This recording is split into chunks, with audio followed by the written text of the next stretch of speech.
The turn of the screw. The story had held us, round the fire, sufficiently breathless. But except the obvious remark that it was gruesome, as, on Christmas Eve in an old house, a strange tale should essentially be, I remember no comment uttered till somebody happened to say that it was the only case he had met in which such a visitation had fallen on a child. The case, I may mention, was that of an apparition in just such an old house as had gathered us for the occasion. An appearance, of a dreadful kind, to a little boy sleeping in the room with his mother and waking her up in the terror of it. Waking her not to dissipate his dread and soothe him to sleep again, but to encounter also, herself, before she had succeeded in doing so, the same sight that had shaken him. It was this observation that drew from Douglas, not immediately, but later in the evening, a reply that had the interesting consequence to which I call attention. Someone else told a story not particularly effective, which I saw he was not following. This I took for a sign that he had himself something to produce, and that we should only have to wait. We waited, in fact, till 2 nights later, but that same evening, before we scattered, he brought out what was in his mind.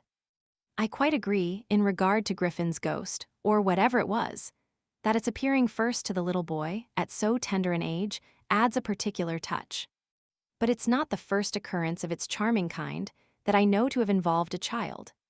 If the child gives the effect another turn of the screw, what do you say to 2 children? We say, of course, somebody exclaimed, that they give 2 turns. Also that we want to hear about them. I can see Douglas there before the fire, to which he had got up to present his back, looking down at his interlocutor with his hands in his pockets. Nobody but me, till now, has ever heard. It's quite too horrible. This, naturally, was declared by several voices to give the thing the utmost price, and our friend, with quiet art, prepared his triumph by turning his eyes over the rest of us and going on. It's beyond everything. Nothing at all that I know touches it. For sheer terror, I remember asking. He seemed to say it was not so simple as that, to be really at a loss how to qualify it. He passed his hand over his eyes, made a little wincing grimace. For dreadfulness. Oh, how delicious, cried one of the women. He took no notice of her. He looked at me, but as if, instead of me, he saw what he spoke of. For general uncanny ugliness and horror and pain. Well then, I said, just sit right down and begin. He turned round to the fire, gave a kick to a log, watched it an instant. Then as he faced us again, I can't begin. I shall have to send to town. There was a unanimous groan at this, and much reproach, after which, in his preoccupied way, he explained. The story's written. It's in a locked drawer, it has not been out for years. I could write to my man and enclose the key. He could send down the packet as he finds it. It was to me in particular that he appeared to propound this, appeared almost to appeal for aid, not to hesitate. He had broken a thickness of ice, the formation of many a winter, had had his reasons for a long silence. The others resented postponement, but it was just his scruples that charmed me. I adjured him to write by the first post and to agree with us for an early hearing. Then I asked him if the experience in question had been his own. To this his answer was prompt. Oh, thank God, no. And is the record yours? You took the thing down. Nothing but the impression. I took that here, he tapped his heart. I've never lost it. Then your manuscript is in old, faded ink and in the most beautiful hand. He hung fire again. A woman S. She has been dead these 20 years. She sent me the pages in question before she died.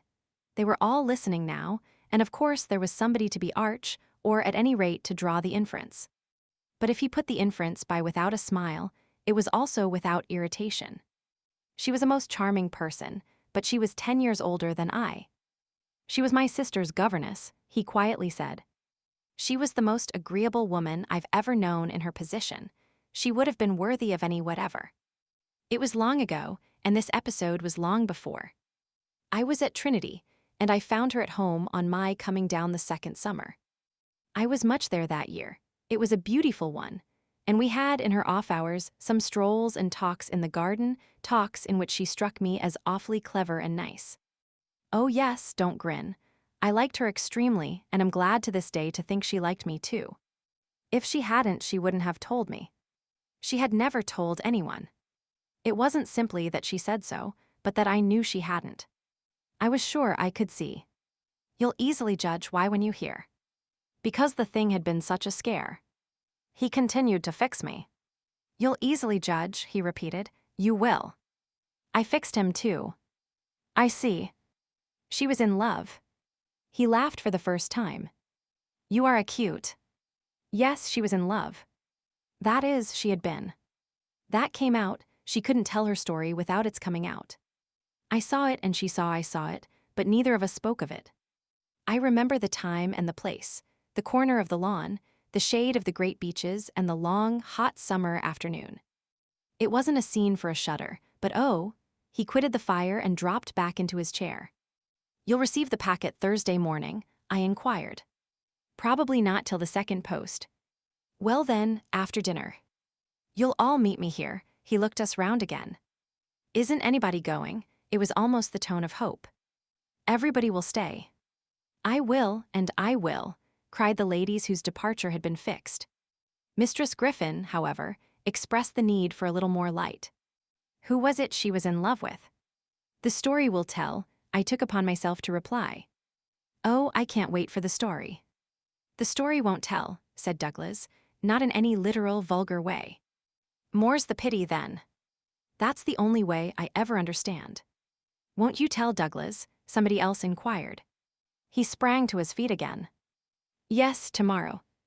Now I must go to bed. Good night, and quickly catching up a candlestick, he left us slightly bewildered. From our end of the great brown hall, we heard his step on the stair, whereupon Mistress Griffin spoke. Well, if I don't know who she was in love with, I know who he was. She was 10 years older, said her husband. Race and de plus, at that age. But it's rather nice, his long reticence. 40 years, Griffin put in.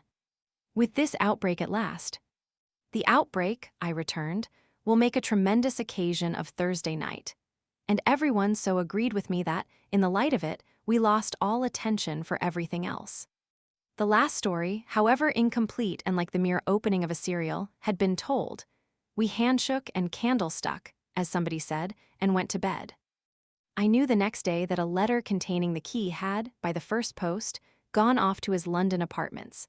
But in spite of, or perhaps just on account of, the eventual diffusion of this knowledge, we quite let him alone till after dinner, till such an hour of the evening, in fact, as might best accord with the kind of emotion on which our hopes were fixed. Then he became as communicative as we could desire, and indeed, gave us his best reason for being so. We had it from him again, before the fire in the hall, as we had had our mild wonders of the previous night. It appeared that the narrative he had promised to read us really required, for a proper intelligence, a few words of prologue. Let me say here distinctly, to have done with it, that this narrative, from an exact transcript of my own made much later, is what I shall presently give. Poor Douglas, before his death, when it was in sight, committed to me the manuscript that reached him on the 3rd of these days, and that, on the same spot, with immense effect, he began to read to our hushed little circle on the night of the 4th. The departing ladies who had said they would stay didn't, of course, thank heaven, stay. They departed, in consequence of arrangements made, in a rage of curiosity, as they professed, produced by the touches with which he had already worked us up. But that only made his little final auditory more compact and select, kept it, round the hearth, subject to a common thrill. The first of these touches conveyed that the written statement took up the tale at a point after it had, in a manner, begun. The fact to be in possession of was therefore that his old friend, the youngest of several daughters of a poor country parson, had, at the age of 20, on taking service for the first time in the schoolroom, come up to London, in trepidation, to answer in person an advertisement that had already placed her in brief correspondence with the advertiser. This person proved, on her presenting herself, for judgment at a house in Harley Street that impressed her as vast and imposing. This prospective patron proved a gentleman, a bachelor in the prime of life, such a figure as had never risen, save in a dream or an old novel, before a fluttered, anxious girl out of a Hampshire vicarage. One could easily fix his type.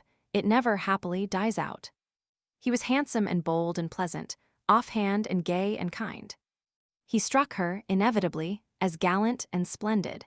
But what took her most of all, and gave her the courage she afterward showed, was that he put the whole thing to her as a kind of favor, an obligation he should gratefully incur. She conceived him as rich, but as fearfully extravagant, saw him all in a glow of high fashion, of good looks, of expensive habits, of charming ways with women. He had for his own town residence a big house filled with the spoils of travel and the trophies of the chase. But it was to his country home, an old family place in Essex, that he wished her immediately to proceed. He had been left, by the death of their parents in India, guardian to a small nephew and a small niece, children of a younger, a military brother, whom he had lost 2 years before. These children were, by the strangest of chances for a man in his position, a lone man without the right sort of experience or a grain of patience, very heavily on his hands. It had all been a great worry, and on his own part doubtless, a series of blunders, but he immensely pitied the poor chicks and had done all he could. Had in particular sent them down to his other house, the proper place for them being of course the country, and kept them there, from the first, with the best people he could find to look after them, parting even with his own servants to wait on them and going down himself, whenever he might, to see how they were doing. The awkward thing was that they had practically no other relations, and that his own affairs took up all his time. He had put them in possession of Bly, which was healthy and secure, and had placed at the head of their little establishment, but below stairs only, an excellent woman, Mistress Groves, whom he was sure his visitor would like and who had formerly been maid to his mother. She was now housekeeper and was also acting for the time as superintendent to the little girl, of whom, without children of her own, she was, by good luck, extremely fond. There were plenty of people to help, but of course the young lady who should go down as governess would be in supreme authority. She would also have, in holidays, to look after the small boy who had been for a term at school, young as he was to be sent, but what else could be done? And who, as the holidays were about to begin, would be back from one day to the other. There had been for the 2 children at first a young lady, whom they had had the misfortune to lose. She had done for them quite beautifully. She was a most respectable person, till her death, the great awkwardness of which had, precisely, left no alternative but the school for little Miles. Mistress Groves, since then in the way of manners and things, had done as she could for Flora. And there were, further, a cook, a housemaid, a dairywoman, an old pony, an old groom, and an old gardener, all likewise thoroughly respectable. So far had Douglas presented his picture, when someone put a question. And what did the former governess die of so much respectability? Our friend's answer was prompt. That will come out. I don't anticipate. Excuse me, I thought that was just what you are doing. In her successor's place, I suggested, I should have wished to learn if the office brought with it necessary danger to life. Douglas completed my thought. She did wish to learn, and she did learn. You shall hear tomorrow what she learned. Meanwhile, of course, the prospect struck her as slightly grim. She was young, untried, nervous. It was a vision of serious duties and little company, of really great loneliness. She hesitated, took a couple of days to consult and consider. But the salary offered much exceeded her modest measure, and on a second interview she faced the music, she engaged. And Douglas, with this, made a pause that, for the benefit of the company, moved me to throw in. The moral of which was of course the seduction exercised by the splendid young man. She succumbed to it. He got up and, as he had done the night before, went to the fire, gave a stir to a log with his foot, then stood a moment with his back to us. She saw him only twice. Yes, but that's just the beauty of her passion. A little to my surprise on this, Douglas turned round to me. It was the beauty of it. There were others, he went on, who hadn't succumbed. He told her frankly all his difficulty, that for several applicants, the conditions had been prohibitive. They were somehow simply afraid. It sounded dull, it sounded strange, and all the more so because of his main condition. Which was that she should never trouble him, but never, neither appeal nor complain nor write about anything, only meet all questions herself, receive all moneys from his solicitor, take the whole thing over and let him alone.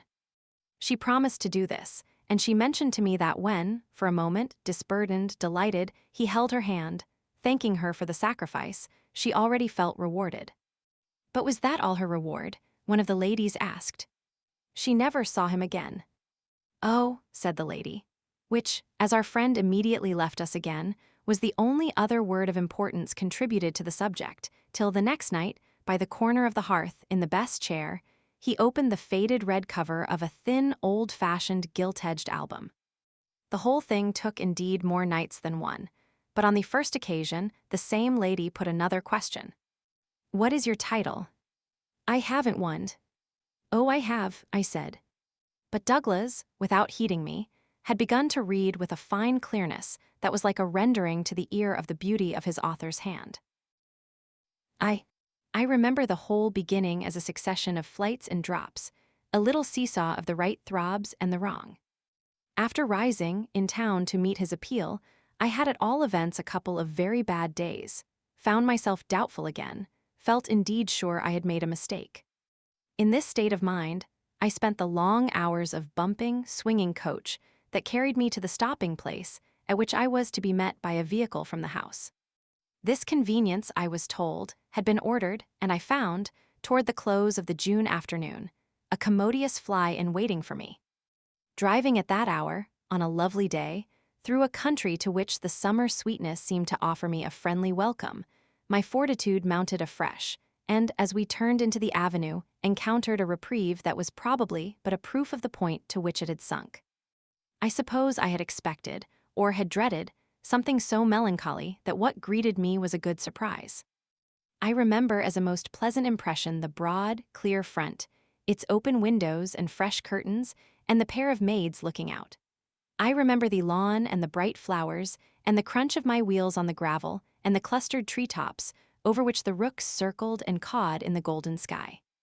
The scene had a greatness that made it a different affair from my own scant home, and there immediately appeared at the door, with a little girl in her hand, a civil person who dropped me as decent a curtsy as if I had been the mistress or a distinguished visitor. I had received in Harley Street a narrower notion of the place, and that, as I recalled it, made me think the proprietor still more of a gentleman, suggested that what I was to enjoy might be something beyond his promise. I had no drop again till the next day, for I was carried triumphantly through the following hours by my introduction to the younger of my pupils. The little girl who accompanied Mistress Groves appeared to me on the spot a creature so charming as to make it a great fortune to have to do with her. She was the most beautiful child I had ever seen, and I afterward wondered that my employer had not told me more of her. I slept little that night, I was too much excited, and this astonished me too, I recollect, remained with me, adding to my sense of the liberality with which I was treated. The large, impressive room, one of the best in the house, the great state bed, as I almost felt it, the full, figured draperies, the long glasses in which, for the first time, I could see myself from head to foot, all struck me, like the extraordinary charm of my small charge, as so many things thrown in. It was thrown in as well, from the first moment, that I should get on with Mistress Groves in a relation over which, on my way in the coach, I fear I had rather brooded. The only thing, indeed, that in this early outlook might have made me shrink again was the clear circumstance of her being so glad to see me. I perceived within half an hour that she was so glad, stout, simple, plain, clean, wholesome woman, as to be positively on her guard against showing it too much. I wondered even then a little why she should wish not to show it, and that, with reflection, with suspicion, might of course have made me uneasy. But it was a comfort that there could be no uneasiness in a connection with anything so beatific as the radiant image of my little girl, the vision of whose angelic beauty had probably more than anything else to do with the restlessness that, before morning, made me several times rise and wander about my room to take in the whole picture and prospect. To watch from my open window the faint summer dawn, to look at such portions of the rest of the house as I could catch, and to listen, while in the fading dusk the first birds began to twitter, for the possible recurrence of a sound or two, less natural and not without, but within, that I had fancied I heard. There had been a moment when I believed I recognized, faint and far, the cry of a child, There had been another when I found myself just consciously starting as at the passage, before my door, of a light footstep.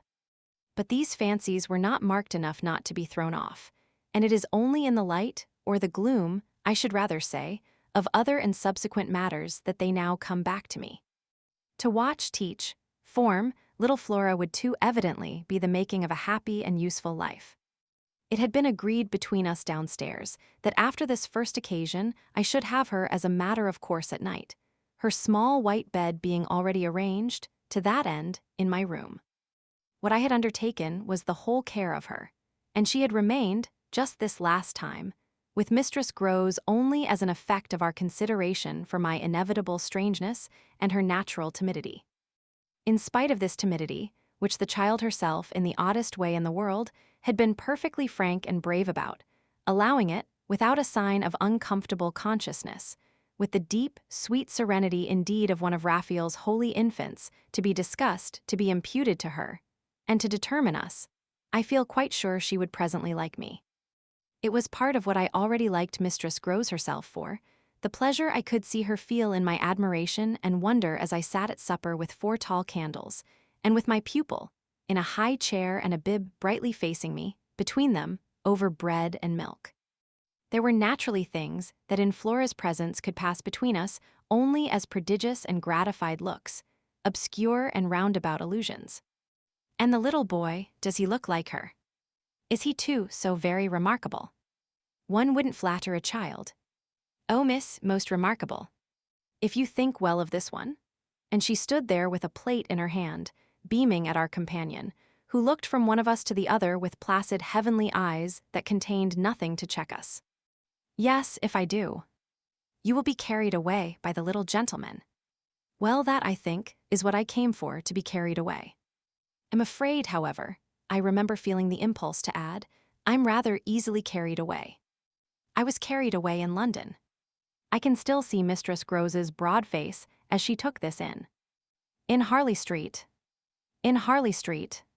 Well, miss, you're not the first, and you won't be the last. Oh, I've no pretension, I could laugh, to being the only one.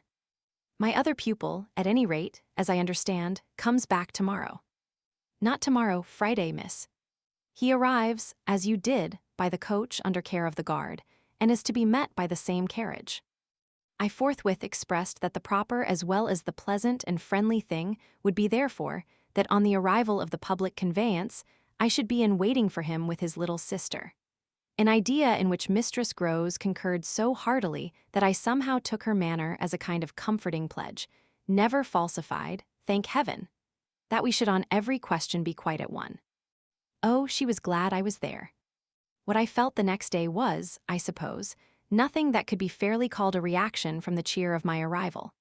It was probably at the most only a slight oppression produced by a fuller measure of the scale, as I walked round them, gazed up at them, took them in, of my new circumstances. They had, as it were, an extent and mass for which I had not been prepared, and in the presence of which I found myself, freshly, a little scared as well as a little proud. Lessons, in this agitation, certainly suffered some delay. I reflected that my first duty was, by the gentlest arts I could contrive, to win the child into the sense of knowing me. I spent the day with her out of doors. I arranged with her, to her great satisfaction, that it should be she only, who might show me the place. She showed it step by step and room by room and secret by secret, with droll, delightful, childish talk about it, and with the result, in half an hour, of our becoming immense friends. Young as she was, I was struck, throughout our little tour, with her confidence and courage with the way, in empty chambers and dull corridors, on crooked staircases that made me pause, and even on the summit of an old machicolated square tower that made me dizzy. Her morning music, her disposition to tell me so many more things than she asked, rang out and led me on. I have not seen Bly since the day I left it, and I dare say that to my older and more informed eyes it would now appear sufficiently contracted. But as my little conductress, with her hair of gold and her frock of blue, danced before me round corners and pattered down passages, I had the view of a castle of romance inhabited by a rosy sprite, such a place as would somehow, for diversion of the young idea, take all color out of story books and fairy tales.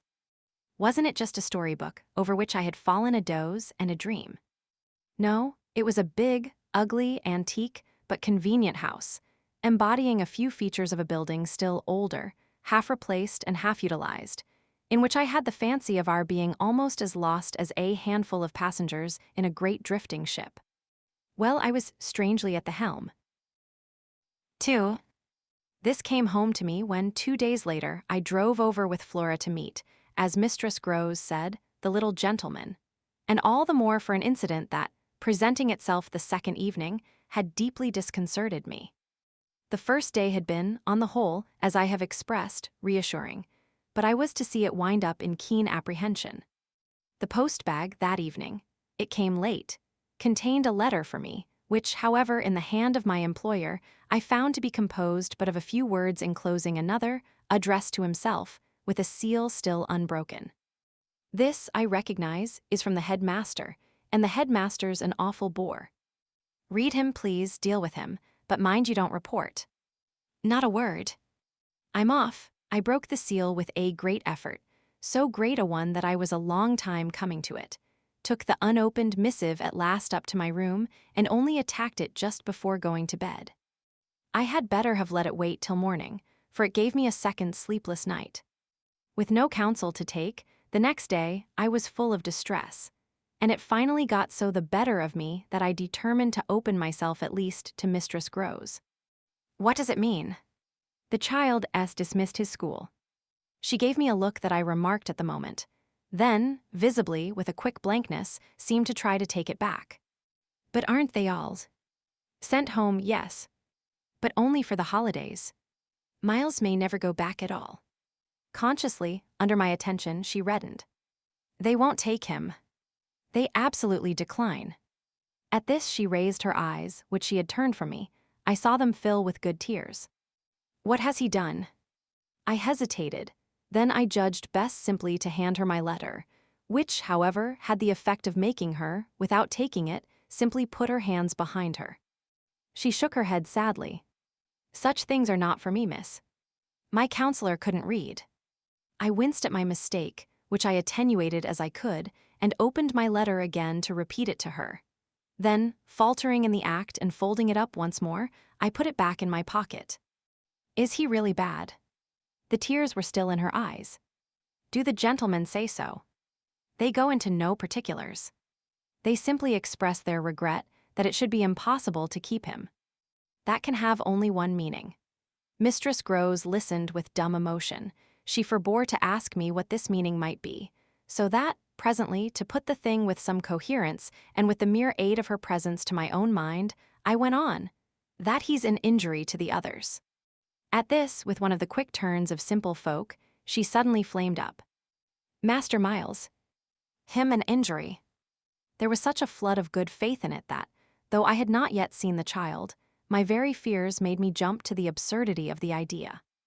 I found myself, to meet my friend the better, offering it, on the spot, sarcastically. To his poor little innocent mates. It's too dreadful, cried Mistress Groves, to say such cruel things. Why, he's scarce 10 years old.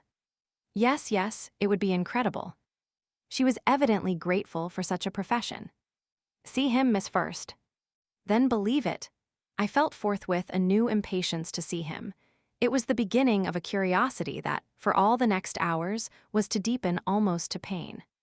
Mistress Groves was aware, I could judge, of what she had produced in me, and she followed it up with assurance. You might as well believe it of the little lady. Bless her, she added the next moment, look at her.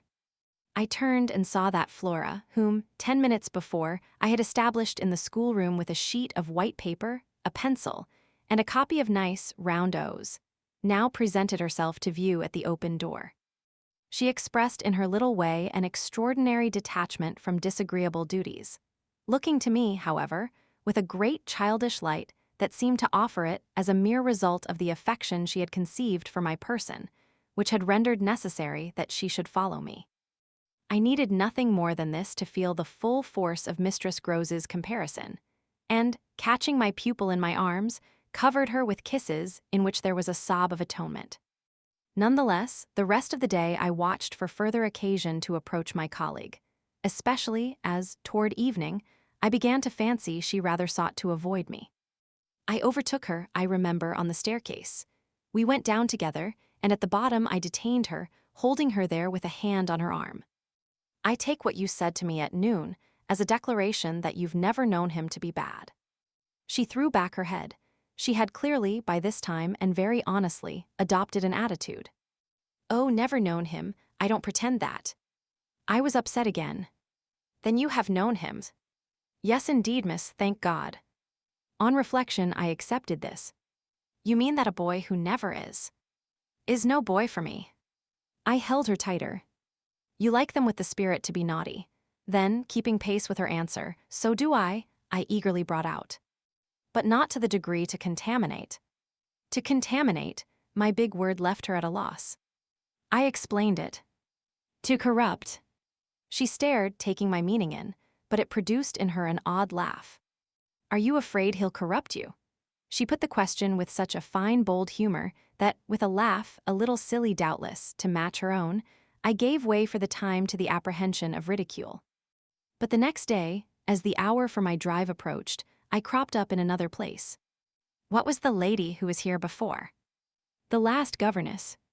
She was also young and pretty, almost as young and almost as pretty, miss, even as you. Ah, then, I hope her youth and her beauty helped her, I recollect throwing off. He seems to like us young and pretty. Oh, he did, Mistress Groves assented. It was the way he liked everyone. She had no sooner spoken indeed than she caught herself up. I mean that's his way, the Master S. I was struck. But of whom did you speak first? She looked blank, but she colored. Why of him? Of the Master. Of who else? There was so obviously no one else that the next moment I had lost my impression of her having accidentally said more than she meant, and I merely asked what I wanted to know. Did she see anything in the boy? That wasn't right. She never told me. I had a scruple, but I overcame it. Was she careful, particular? Mistress Groves appeared to try to be conscientious. About some things, yes. But not about all. Again she considered. Well, miss, she's gone. I won't tell tales.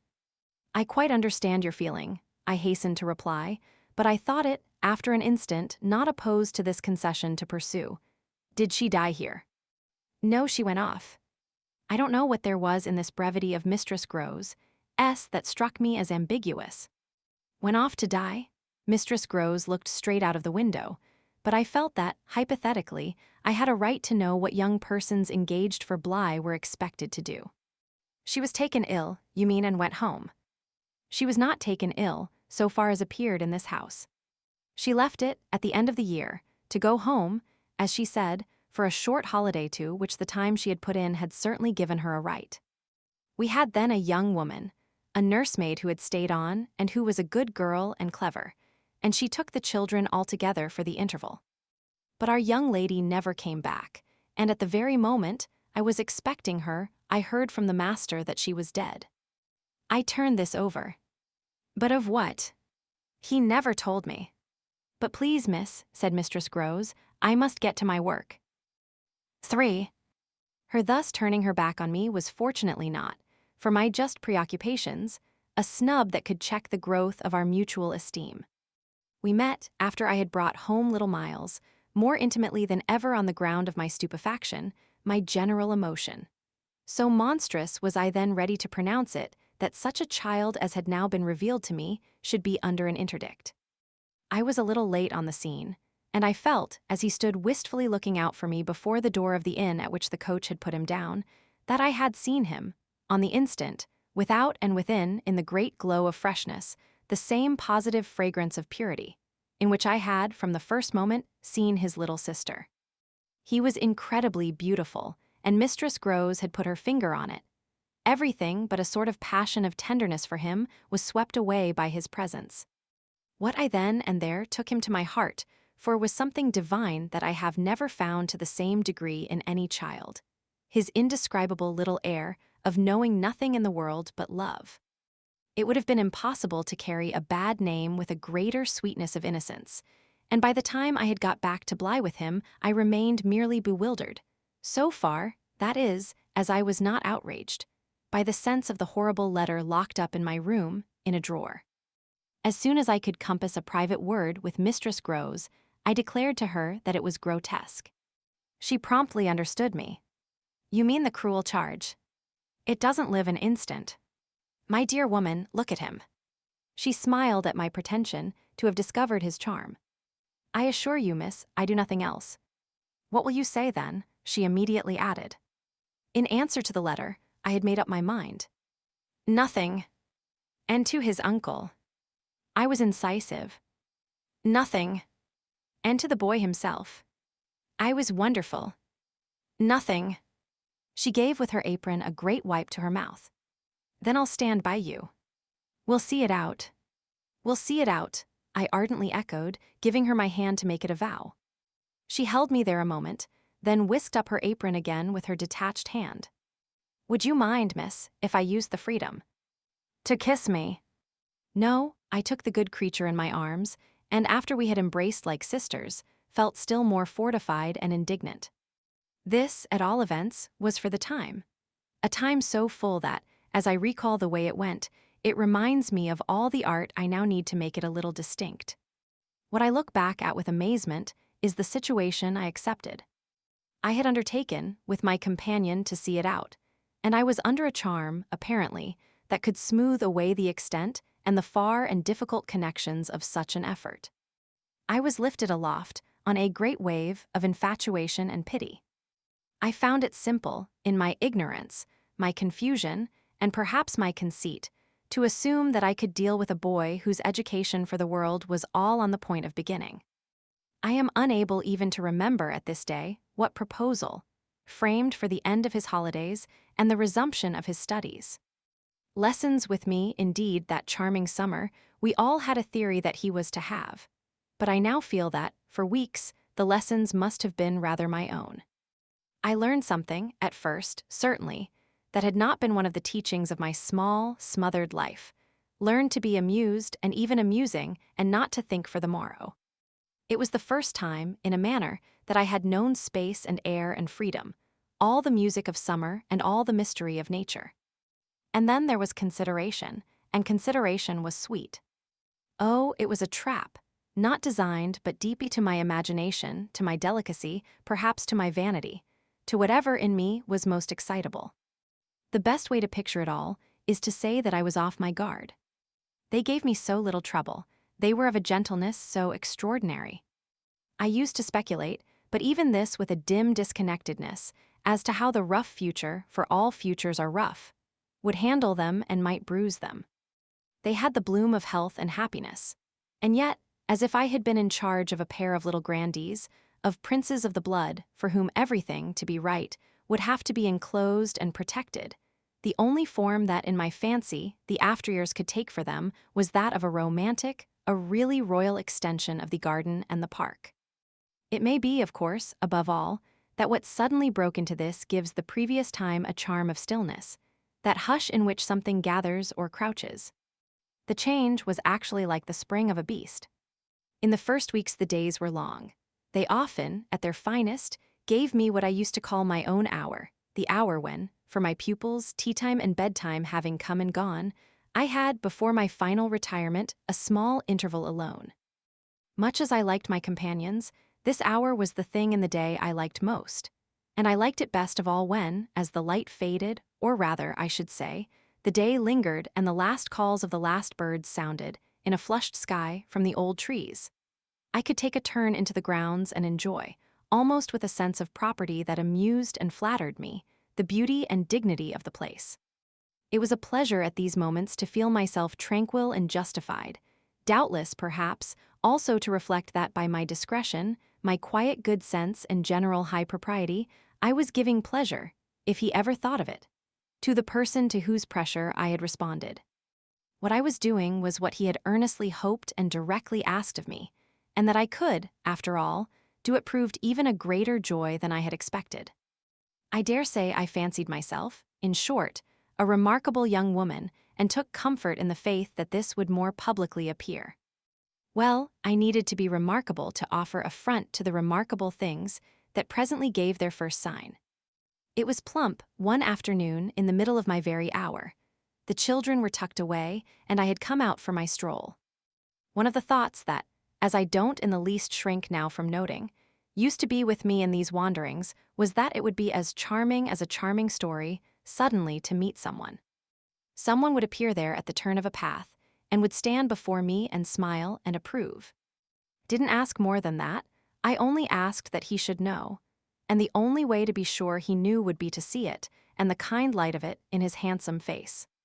That was exactly present to me, by which I mean the face was, when, on the first of these occasions, at the end of a long June day, I stopped short on emerging from one of the plantations and coming into view of the house.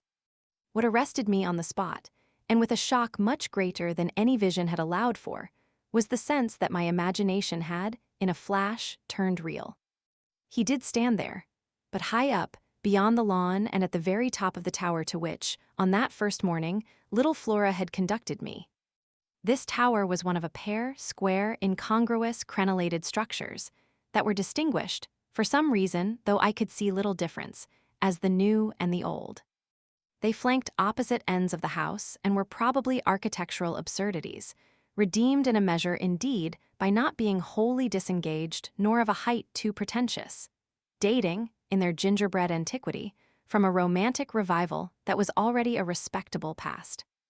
I admired them, had fancies about them, for we could all profit in a degree, especially when they loomed through the dusk, by the grandeur of their actual battlements. Yet it was not at such an elevation that the figure I had so often invoked seemed most in place. It produced in me, this figure in the clear twilight, I remember, two distinct gasps of emotion, which were, sharply, the shock of my first and that of my second surprise. My second was a violent perception of the mistake of my first. The man who met my eyes was not the person I had precipitately supposed. There came to me thus a bewilderment of vision of which, after these years, there is no living view that I can hope to give. An unknown man in a lonely place is a permitted object of fear to a young woman privately bred. And the figure that faced me was, a few more seconds assured me, as little anyone else I knew as it was the image that had been in my mind. I had not seen it in Harley Street, I had not seen it anywhere. The place, moreover, in the strangest way in the world, had, on the instant, and by the very fact of its appearance, become a solitude. To me at least, making my statement here with a deliberation with which I have never made it, the whole feeling of the moment returns. It was as if, while I took in what I did take in, all the rest of the scene had been stricken with death. Can hear again, as I write, the intense hush in which the sounds of evening dropped. The rook stopped cawing in the golden sky, and the friendly hour lost, for the minute, all its voice. But there was no other change in nature, unless indeed it were a change that I saw with a stranger sharpness. The gold was still in the sky, the clearness in the air, and the man who looked at me over the battlements was as definite as a picture in a frame. That's how I thought, with extraordinary quickness, of each person that he might have been and that he was not.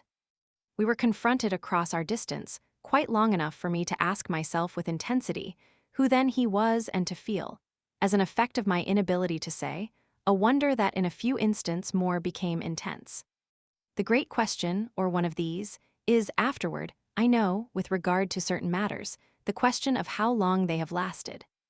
Well, this matter of mine, think what you will of it, lasted while I caught at a dozen possibilities, none of which made a difference for the better, that I could see, in their having been in the house, and for how long, above all. A person of whom I was in ignorance. It lasted while I just bridled a little, with the sense that my office demanded that there should be no such ignorance and no such person. It lasted while this visitant, at all events, and there was a touch of the strange freedom, as I remember, in the sign of familiarity of his wearing no hat, seemed to fix me, from his position, with just the question, just the scrutiny through the fading light, that his own presence provoked. We were too far apart to call to each other, but there was a moment at which, at shorter range, some challenge between us, breaking the hush, would have been the right result of our straight mutual stare. He was in one of the angles, the one away from the house, very erect as it struck me, and with both hands on the ledge. So I saw him as I see the letters I form on this page. Then, exactly after a minute, as if to add to the spectacle, he slowly changed his place, passed, looking at me hard all the while, to the opposite corner of the platform. Yes, I had the sharpest sense that during this transit, he never took his eyes from me, and I can see at this moment the way his hand, as he went, passed from one of the crenellations to the next. He stopped at the other corner, but less long, and even as he turned away still markedly fixed me. He turned away, that was all I knew. 4. It was not that I didn't wait, on this occasion, for more, for I was rooted as deeply as I was shaken. Was there a secret at Bly? A mystery of Udolpho or an insane, an unmentionable relative kept in unsuspected confinement? I can't say how long I turned it over, or how long, in a confusion of curiosity and dread, I remained where I had had my collision. I only recall that, when I re-entered the house, darkness had quite closed in. Agitation, in the interval, certainly had held me and driven me, for I must, in circling about the place, have walked 3 miles. But I was to be, later on, so much more overwhelmed that this mere dawn of alarm was a comparatively human chill. The most singular part of it, in fact, singular as the rest had been, was the part one became, in the hall, aware of in meeting Mistress Grows. This picture comes back to me in the general train. The impression, as I received it on my return, of the wide white-paneled space, bright in the lamplight and with its portraits and red carpet, and of the good surprised look of my friend, which immediately told me she had missed me.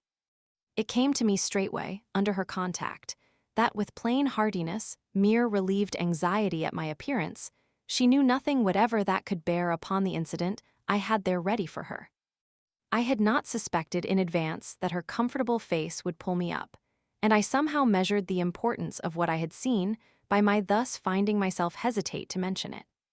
Scarce anything in the whole history seems to me so odd as this fact that my real beginning of fear was one, as I may say, with the instinct of sparing my companion. On the spot, accordingly, in the pleasant hall and with her eyes on me, I, for a reason that I couldn't then have phrased, achieved an inward resolution, offered a vague pretext for my lateness, and, with the plea of the beauty of the night and of the heavy dew and wet feet, went as soon as possible to my room. Here it was another affair. Here, for many days after, it was a queer affair enough. There were hours, from day to day, or at least there were moments, snatched even from clear duties, when I had to shut myself up to think. It was not so much yet that I was more nervous than I could bear to be as that I was remarkably afraid of becoming so. For the truth I had now to turn over was, simply and clearly, the truth that I could arrive at no account whatever of the visitor with whom I had been so inexplicably, and yet, as it seemed to me, so intimately concerned. It took little time to see that I could sound without forms of inquiry, and without exciting remark any domestic complications. The shock I had suffered must have sharpened all my senses.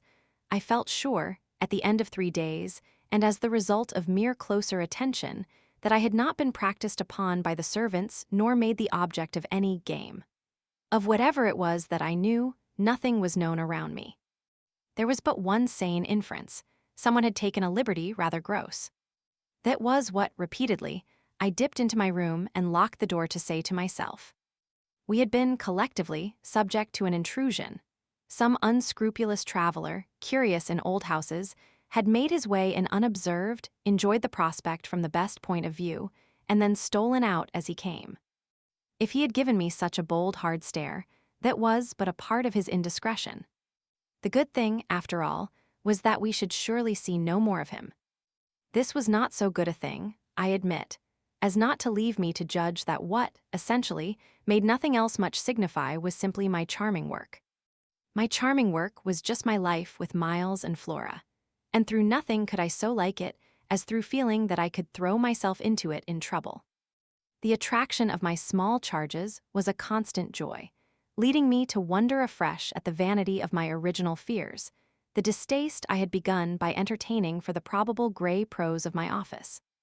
There was to be no grey prose, it appeared, and no long grind, so how could work not be charming that presented itself as daily beauty? It was all the romance of the nursery and the poetry of the schoolroom. I don't mean by this, of course, that we studied only fiction and verse. I mean, I can express no otherwise the sort of interest my companions inspired. How can I describe that except by saying that instead of growing used to them, and it's a marvel for a governess, I call the sisterhood to witness, I made constant fresh discoveries. There was one direction, assuredly, in which these discoveries stopped. Deep obscurity continued to cover the region of the boys' conduct at school. It had been promptly given me, I have noted, to face that mystery without a pang. Perhaps even it would be nearer the truth to say that, without a word, he himself had cleared it up. He had made the whole charge absurd. My conclusion bloomed there with the real rose flush of his innocence. He was only too fine and fair for the little horrid, unclean school world, and he had paid a price for it. I reflected acutely that the sense of such differences, such superiorities of quality always, on the part of the majority, which could include even stupid, sordid headmasters, turn infallibly to the vindictive. Both the children had a gentleness, it was their only fault, and it never made Miles a muff that kept them, how shall I express it, almost impersonal and certainly quite unpunishable. They were like the cherubs of the anecdote, who had, morally at any rate, nothing to whack. I remember feeling with Miles in especial as if he had, as it were, no history. We expect of a small child a scant one, but there was in this beautiful little boy something extraordinarily sensitive, yet extraordinarily happy, that more than in any creature of his age I have seen, struck me as beginning anew each day. He had never for a second suffered. I took this as a direct disproof of his having really been chastised. If he had been wicked he would have caught it, and I should have caught it by the rebound. I should have found the trace. I found nothing at all, and he was therefore an angel.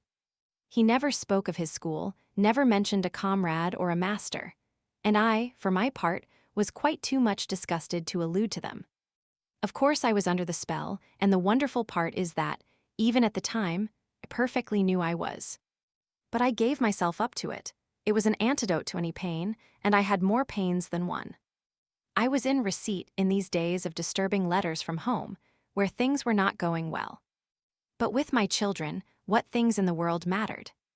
That was the question I used to put to my scrappy retirements. I was dazzled by their loveliness. There was a Sunday, to get on, when it rained with such force and for so many hours that there could be no procession to church. In consequence of which, as the day declined, I had arranged with Mistress Groves that, should the evening show improvement, we would attend together the late service. The rain happily stopped, and I prepared for our walk, which through the park and by the good road to the village would be a matter of 20 minutes. Coming downstairs to meet my colleague in the hall, I remembered a pair of gloves that had required 3 stitches and that had received them, with a publicity perhaps not edifying. While I sat with the children at their tea, served on Sundays, by exception, in that cold, clean temple of mahogany and brass, the grown-up dining room. The gloves had been dropped there, and I turned in to recover them. The day was gray enough, but the afternoon light still lingered, and it enabled me, on crossing the threshold, not only to recognize, on a chair near the wide window, then closed, the articles I wanted, but to become aware of a person on the other side of the window and looking straight in. One step into the room had sufficed. My vision was instantaneous. It was all there. The person looking straight in was the person who had already appeared to me. He appeared thus again with I won't say greater distinctness, for that was impossible, but with a nearness that represented a forward stride in our intercourse and made me, as I met him, catch my breath and turn cold. He was the same, and seen, this time as he had been seen before, from the waist up, the window, though the dining room was on the ground floor, not going down to the terrace on which he stood. His face was close to the glass, yet the effect of this better view was, strangely, only to show me how intense the former had been. He remained but a few seconds, long enough to convince me he also saw and recognized, but it was as if I had been looking at him for years and had known him always. Something, however, happened this time that had not happened before.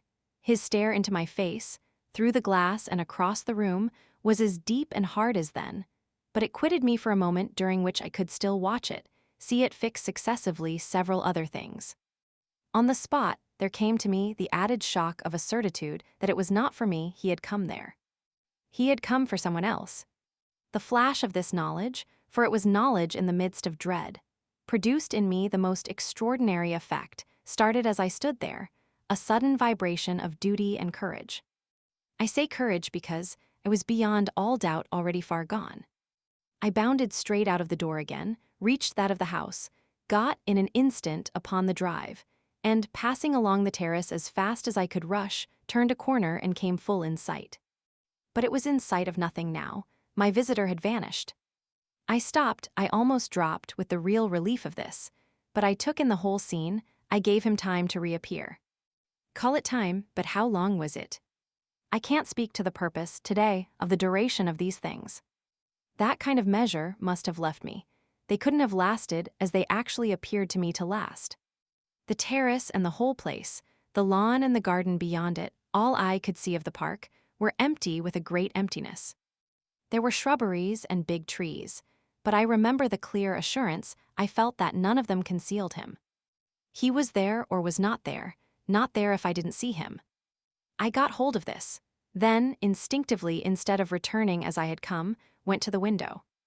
It was confusedly present to me that I ought to place myself where he had stood. I did so. I applied my face to the pane and looked as he had looked into the room. As if, at this moment, to show me exactly what his range had been, Mistress Grows, as I had done for himself just before, came in from the hall. With this, I had the full image of a repetition of what had already occurred. She saw me as I had seen my own visitant. She pulled up short as I had done. I gave her something of the shock that I had received. She turned white, and this made me ask myself if I had blanched as much. She stared, in short, and retreated on just my lines, and I knew she had then passed out and come round to me, and that I should presently meet her. I remained where I was, and while I waited I thought of more things than one. But there's only one I take space to mention. I wondered why she should be scared. 5. Oh, she let me know as soon as, round the corner of the house, she loomed again into view. What in the name of goodness is the matter? She was now flushed and out of breath. I said nothing till she came quite near. With me, I must have made a wonderful face. Do I show it? You're as white as a sheet. You look awful. I considered I could meet on this without scruple any innocence. My need to respect the bloom of Mistress Gros's had dropped, without a rustle, from my shoulders, and if I wavered for the instant, it was not with what I kept back. I put out my hand to her, and she took it. I held her hard a little, liking to feel her close to me. There was a kind of support in the shy heave of her surprise. You came for me for church, of course, but I can't go. Has anything happened? Yes. You must know now. Did I look very queer? Through this window. Dreadful. Well, I said, I've been frightened. Mistress Gros's eyes expressed plainly that she had no wish to be, yet also that she knew too well her place not to be ready to share with me any marked inconvenience. Oh, it was quite settled that she must share. Just what you saw from the dining room a minute ago was the effect of that. What I saw just before was much worse. Her hand tightened. What was it? An extraordinary man. Looking in. What extraordinary man? I haven't the least idea. Mistress Gros gazed round us in vain. Then where is he gone? I know still less. Have you seen him before? Yes, once. On the old tower. She could only look at me harder. Do you mean he's a stranger? Oh, very much. Yet you didn't tell me. No, for reasons. But now that you've guessed. Mistress Gros's round eyes encountered this charge. Ah, I haven't guessed, she said very simply. How can I if you don't imagine? I don't in the very least. You've seen him nowhere but on the tower. And on this spot just now. Mistress Gros looked round again. What was he doing on the tower? Only standing there and looking down at me. She thought a minute. Was he a gentleman? I found I had no need to think. No, she gazed in deeper wonder. No. Then nobody about the place. Nobody from the village. Nobody. I didn't tell you, but I made sure. She breathed a vague relief. This was, oddly, so much to the good. It only went indeed a little way. But if he isn't a gentleman, what is he? He's a horror. A horror. God help me if I know what he is. Mistress Groves looked round once more. She fixed her eyes on the duskier distance, then, pulling herself together, turned to me with abrupt inconsequence. It's time we should be at church. Oh, I'm not fit for church. Won't it do you good? It won't do them, I nodded at the house. The children. I can't leave them now. You're afraid. I spoke boldly. I'm afraid of him. Mistress Groves's large face showed me. At this, for the first time, the faraway faint glimmer of a consciousness more acute. I somehow made out in it the delayed dawn of an idea I myself had not given her, and that was as yet quite obscure to me.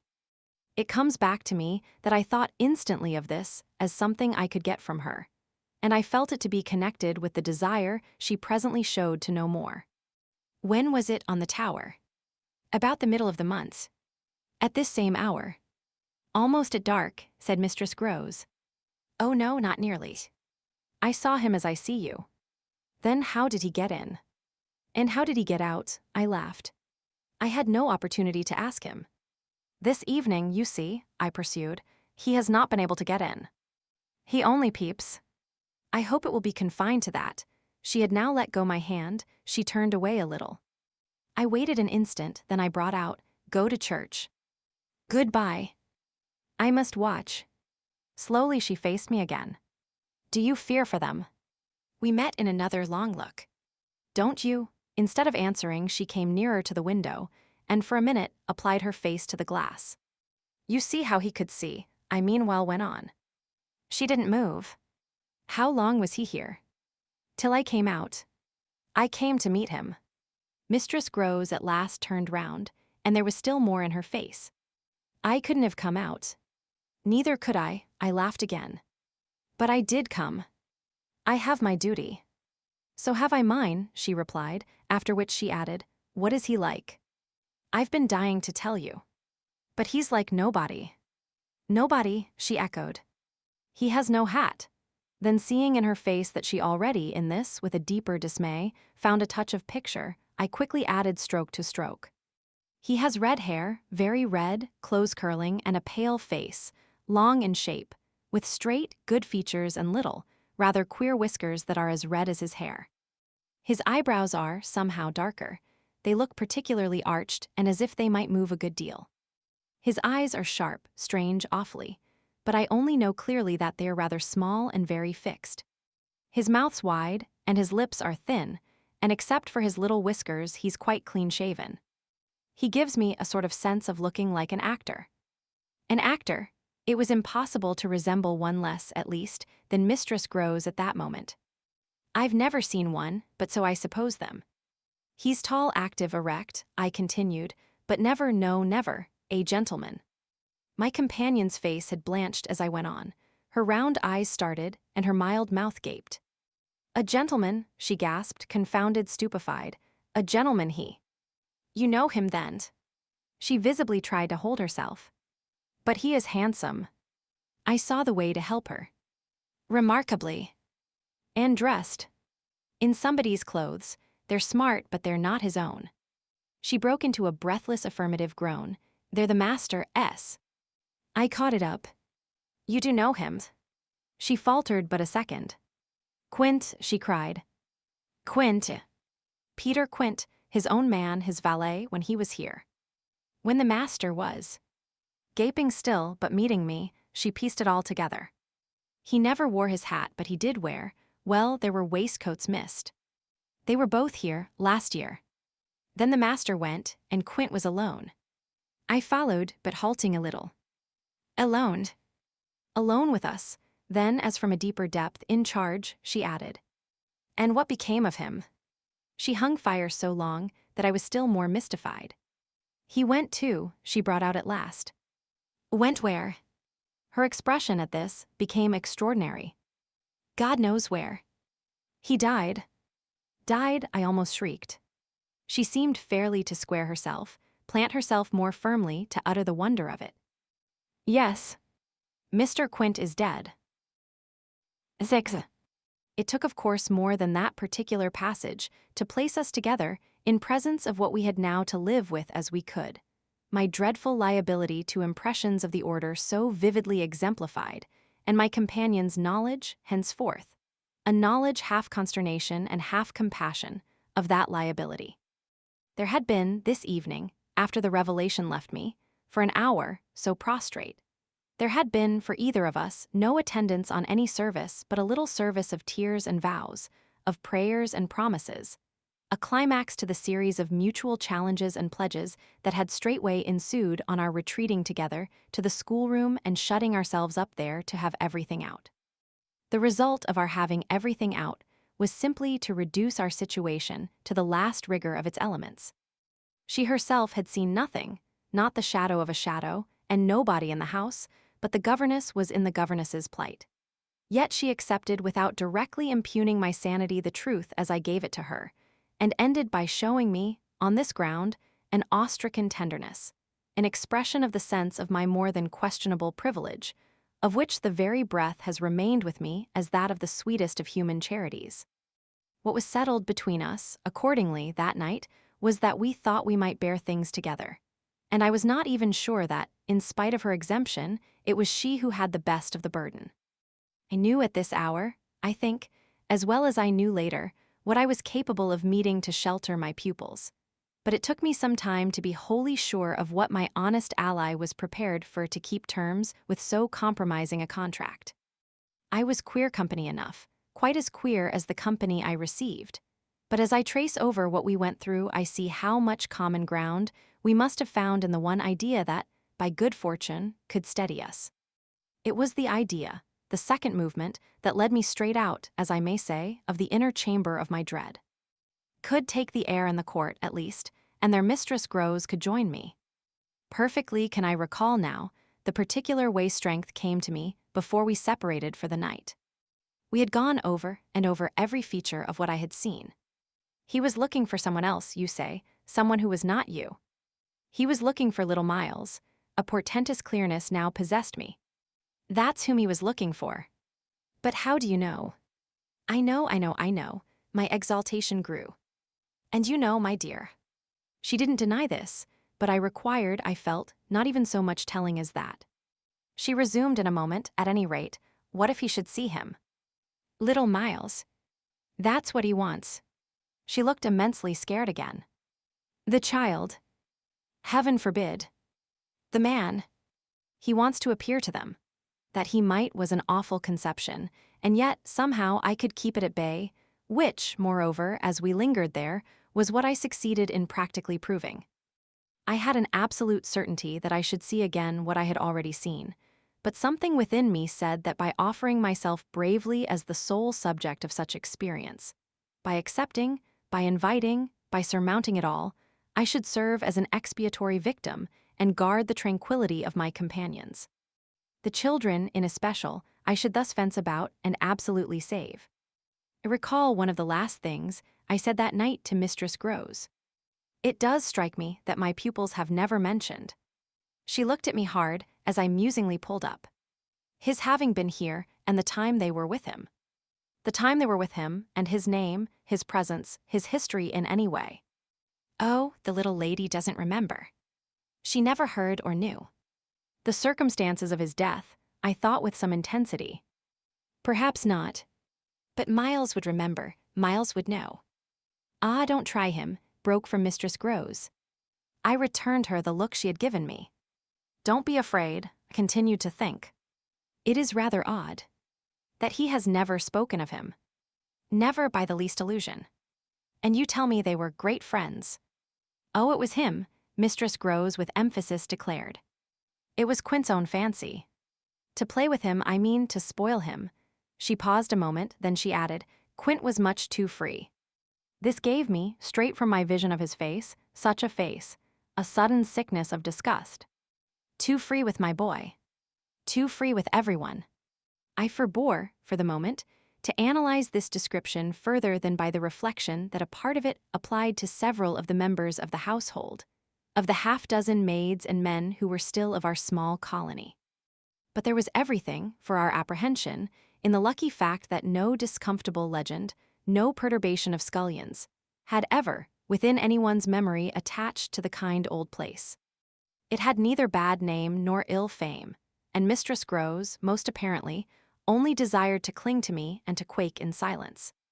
I even put her, the very last thing of all, to the test. It was when, at midnight, she had her hand on the schoolroom door to take leave. I have it from you then, for it's of great importance, that he was definitely and admittedly bad. Oh, not admittedly. I knew it, but the master didn't. And you never told him. Well, he didn't like tale-bearing, he hated complaints.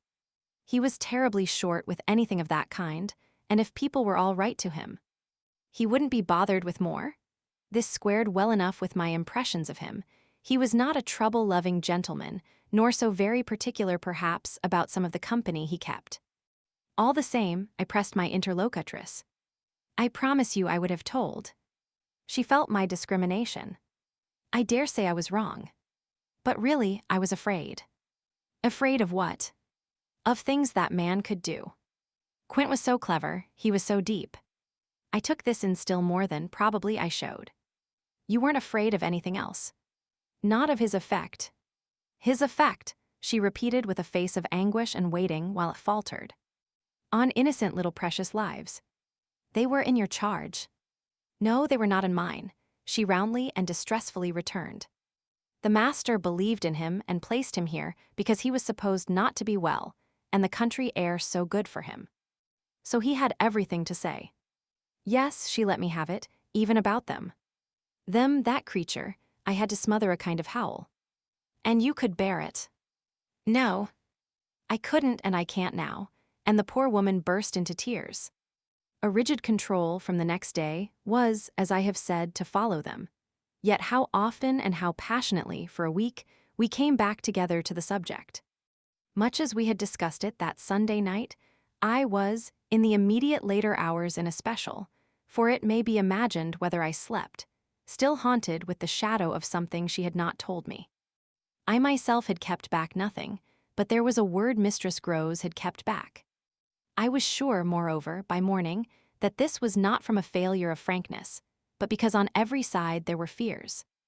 It seems to me indeed, in retrospect, that by the time the morrow's sun was high I had restlessly read into the facts before us almost all the meaning they were to receive from subsequent and more cruel occurrences. What they gave me above all was just the sinister figure of the living man. The dead one would keep a while, and of the months he had continuously passed at Bly, which, added up, made a formidable stretch. The limit of this evil time had arrived only when, on the dawn of a winter's morning, Peter Quint was found, by a laborer going to early work, stone dead on the road from the village. A catastrophe explained, superficially at least, by a visible wound to his head, such a wound as might have been produced, and as, on the final evidence, had been by a fatal slip, in the dark, and after leaving the public house on the steepish icy slope, a wrong path altogether, at the bottom of which he lay. The icy slope, the turn mistaken at night and in liquor, accounted for much, practically in the end and after the inquest and boundless chatter for everything. But there had been matters in his life, strange passages and perils, secret disorders, vices more than suspected, that would have accounted for a good deal more. I scarce know how to put my story into words that shall be a credible picture of my state of mind. But I was in these days literally able to find a joy in the extraordinary flight of heroism the occasion demanded of me. I now saw that I had been asked for a service admirable and difficult, and there would be a greatness in letting it be seen, oh, in the right quarter, that I could succeed where many another girl might have failed. It was an immense help to me. I confess I rather applaud myself as I look back, that I saw my service so strongly and so simply. I was there to protect and defend the little creatures in the world the most bereaved and the most lovable, the appeal of whose helplessness had suddenly become only too explicit, a deep, constant ache of one's own committed heart. We were cut off, really, together. We were united in our danger. They had nothing but me, and I had them. It was, in short, a magnificent chance. This chance presented itself to me in an image richly material. I was a screen, I was to stand before them. The more I saw, the less they would. I began to watch them in a stifled suspense, a disguised excitement that might well, had it continued too long, have turned to something like madness. What saved me, as I now see, was that it turned to something else altogether.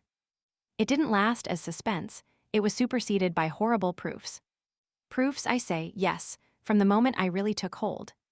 This moment dated from an afternoon hour that I happened to spend in the grounds with the younger of my pupils alone.